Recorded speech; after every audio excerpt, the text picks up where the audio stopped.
in a metaphysical or a personally symbolic sense. And we have repeatedly stressed that the Bible was never intended to be considered historically. There's a lot of misinformation about this. A lot of people are deluded.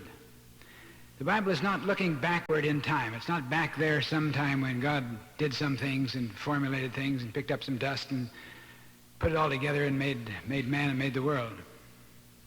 This has nothing to do with the first chapter of Genesis. The first four words, in the beginning God, from the Hebrew Breshith Elohim, in principle God, in principle. Not God back there did something, but in principle, right here and now, the ground, the basis, the root. Not first in order of time, but first in order of causation. The ground of being, the universe, allness, in which and out of which all things unfold. It's important to get this concept of allness. It's a very mystical, yet very real and very wonderful concept.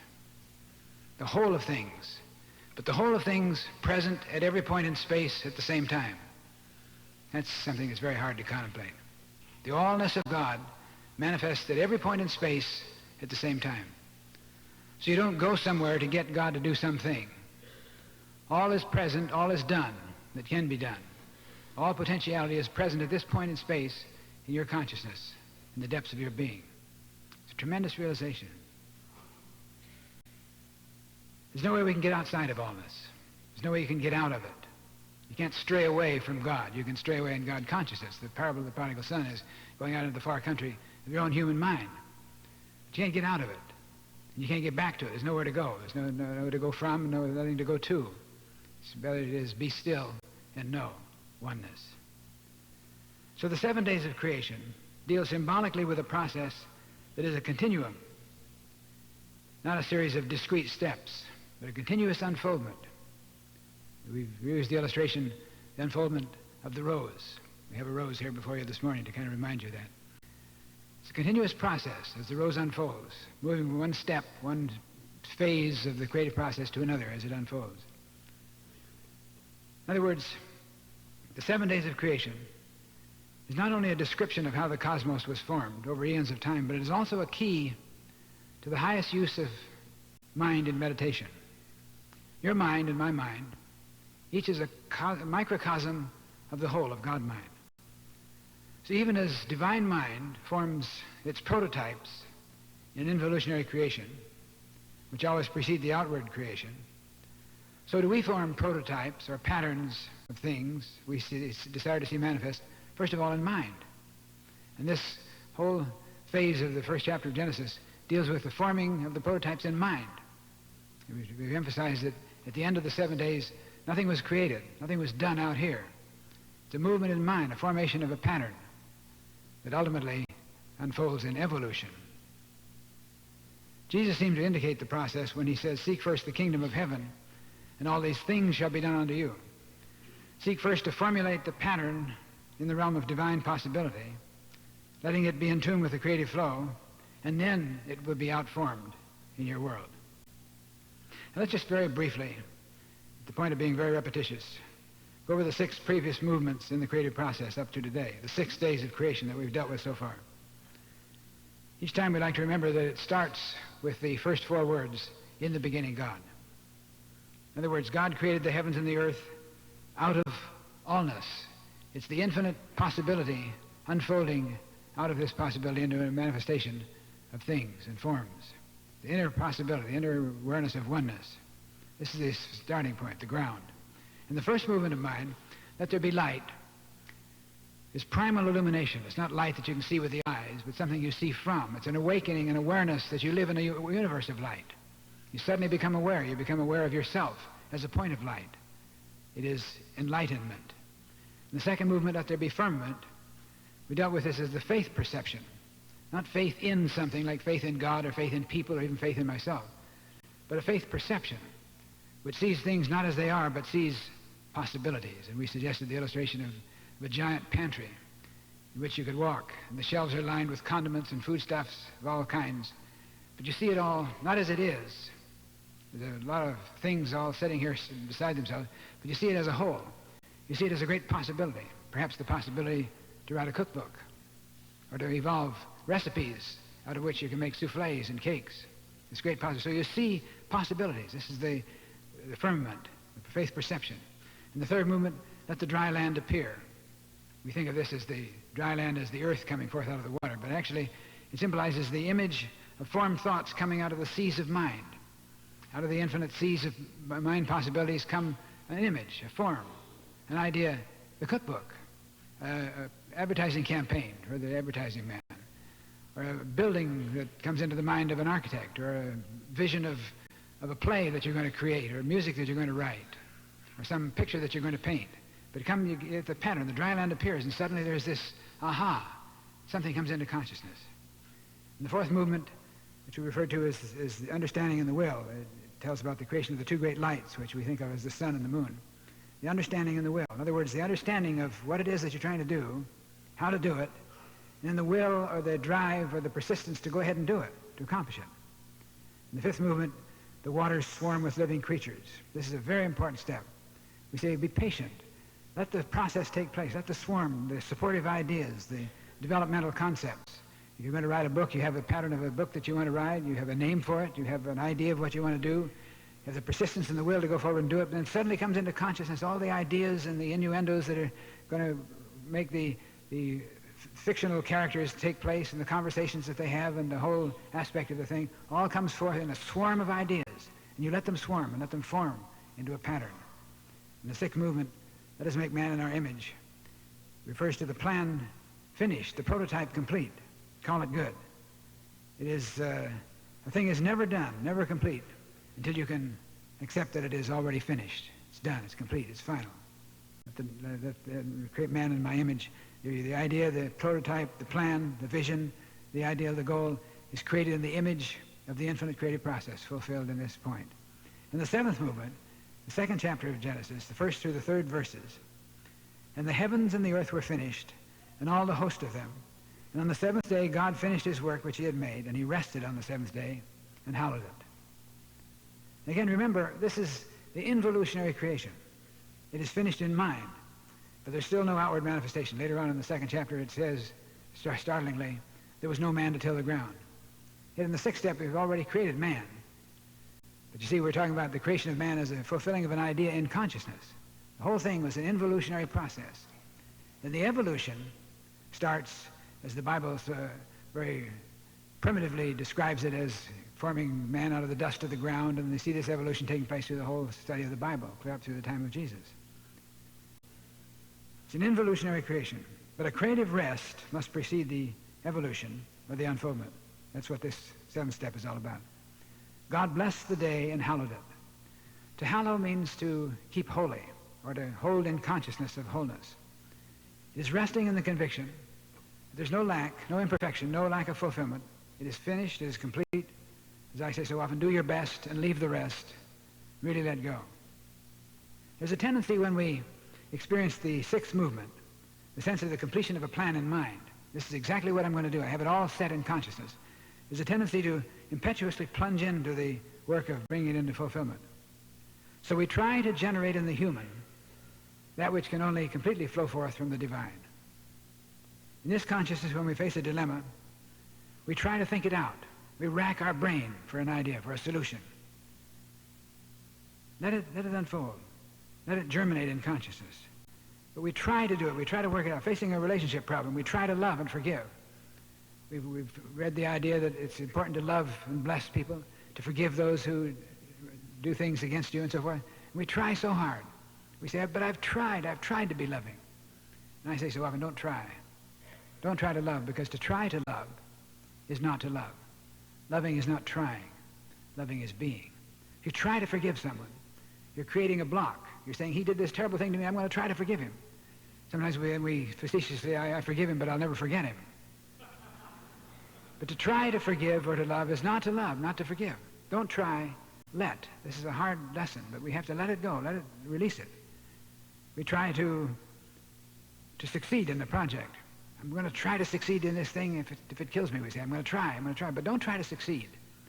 To try to succeed, to try to work it all out through human consciousness, and to block out the divine flow, which is the secret of success in any person's life. Don't try to succeed. Get into the consciousness of success and let it unfold.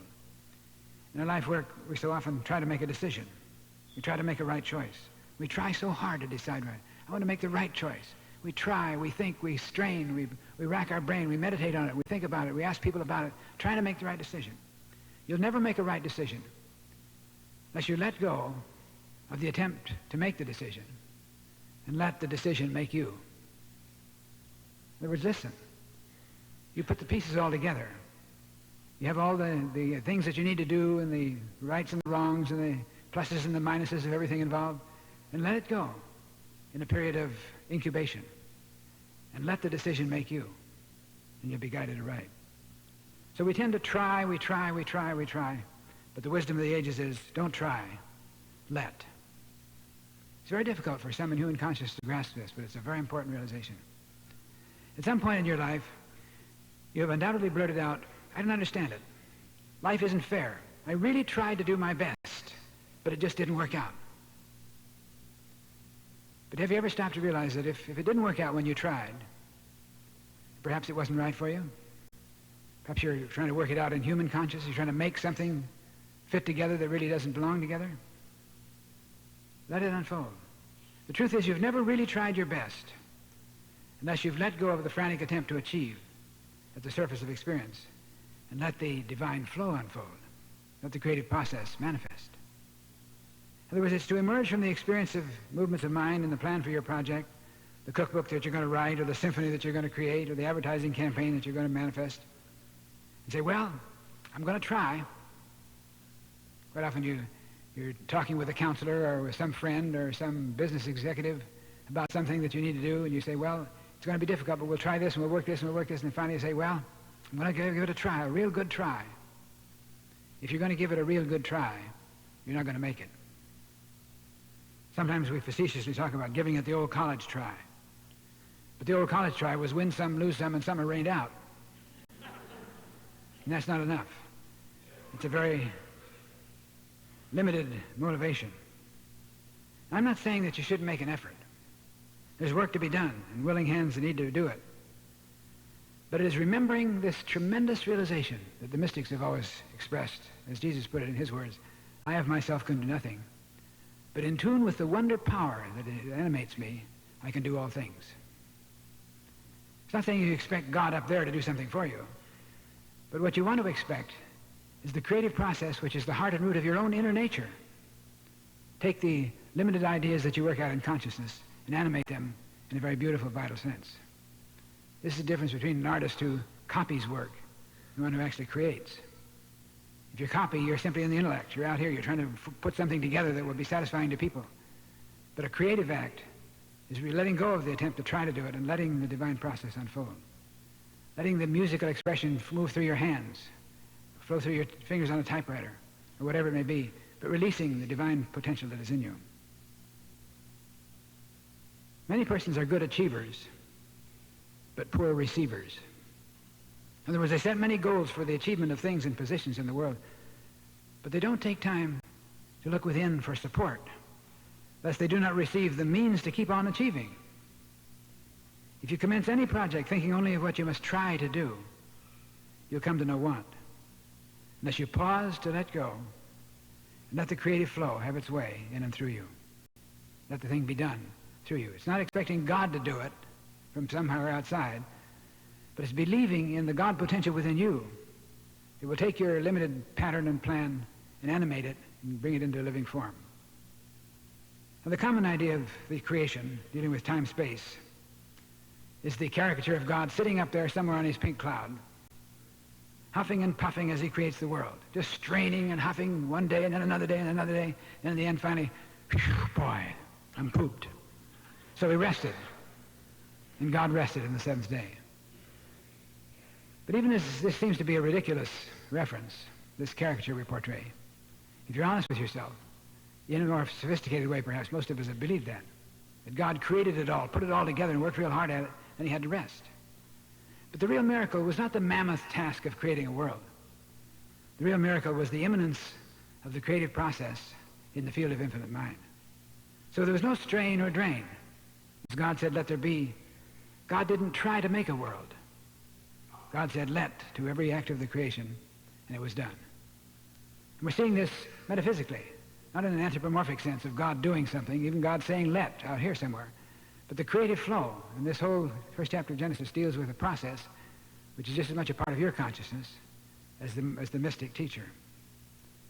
So in the idea of creating the world in 6 days and then retiring, leaving us to look out for ourselves, this has led to the idea of sacred and secular, something that's God's work, something that's our work, holy days and weekdays. So we go about our secular pursuits for 6 days. Then on the 7th day, the Sabbath, we have a feeling that we have an obligation to God. So we observe a Sabbath experience by going through a performance by rote on Sunday. And then we put it all back on Monday into the 6-day closet of unconcern. As Bliss Carman sings, they're praising God on Sunday, they'll be all right on Monday. It's just a little habit they've acquired. The 4th commandment says, remember the Sabbath day to keep it holy. 6 days shalt thou labor, but the 7th day is a Sabbath to the Lord your God. In it you shall not do any work. When we take these things literally, we miss the whole concept that is involved. In early Hebrew times, this was a mandatory observance, and a failure to comply was a capital offense. Seriously. In the book of Numbers, it tells of a man caught gathering sticks on the Sabbath, and he was taken outside the city and, quote, stoned to death as the Lord commanded. That's in the Bible. It's interesting, isn't it? You don't take that literally? Do you think of a God who would stone you to death because you didn't go to church on Sunday? Interesting commentary of the prevailing God concept. Jesus upgraded this commandment with a new insight when he said the Sabbath was made for man, not man for the Sabbath. He was suggesting that there was a larger perspective to see this as relating to one's spiritual return to the in the beginning consciousness. What is the Sabbath day? What is it? How does one keep the Sabbath holy according to the commandment?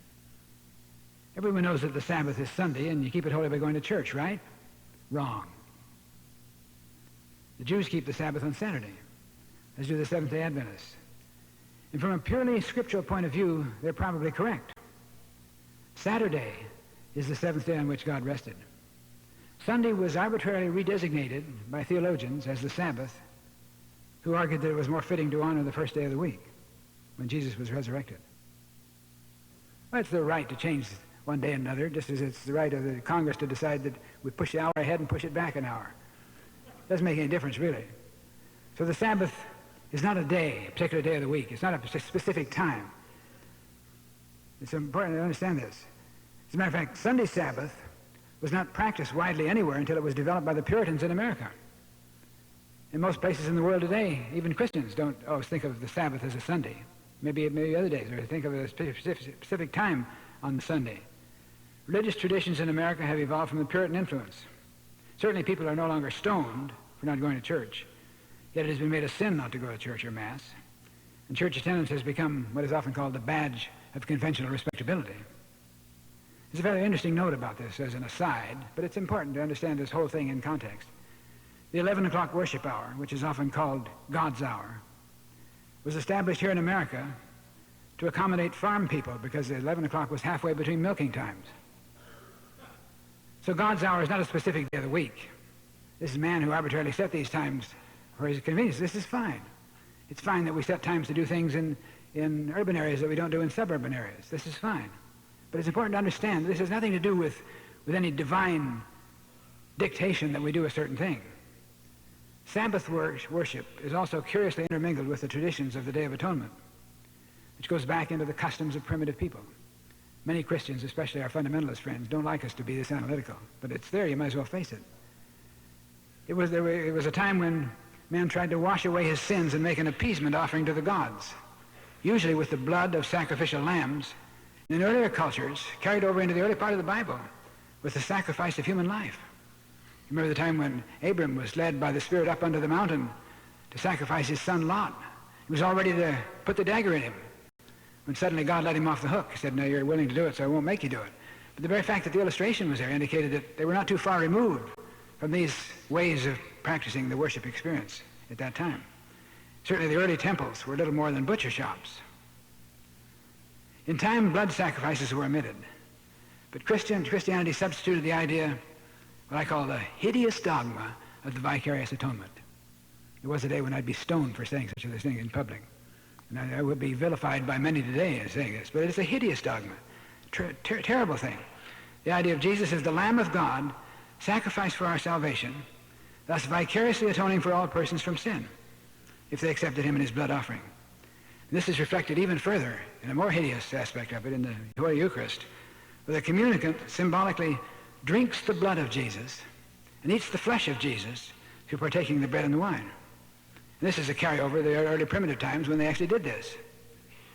Bishop John Robinson, the Church of England clergyman, in his best-selling book, Honest to God, said, and I quote, "The whole idea of a supernatural being coming down from heaven to save mankind from sin in the way that a man might put his finger into a glass of water to rescue a struggling insect is frankly incredible to a person come of age." The atonement has been one of the major representations of the Judeo-Christian tradition. Sin has been presented as an affront to God. We've taught our children that we offend God when we sin, so we have to appease and placate him for remission of our sins. But you see, if we see the universe as a whole creation, a tremendous fulfilling process that we are a part of and live in, you can't offend God. God knows nothing of sin, because God is not out there somewhere writing things down in the big black book. God is present as a presence, and you live in this presence. It is the divine potential within you. So this divine self of you, this divine dimension of life, doesn't know anything about sin. In fact, the Bible, in a symbolic sense, talks about this. It says, the eyes of God are too pure to behold iniquity. A sin is a perversion in our consciousness. It is a concealment of our divine possibilities.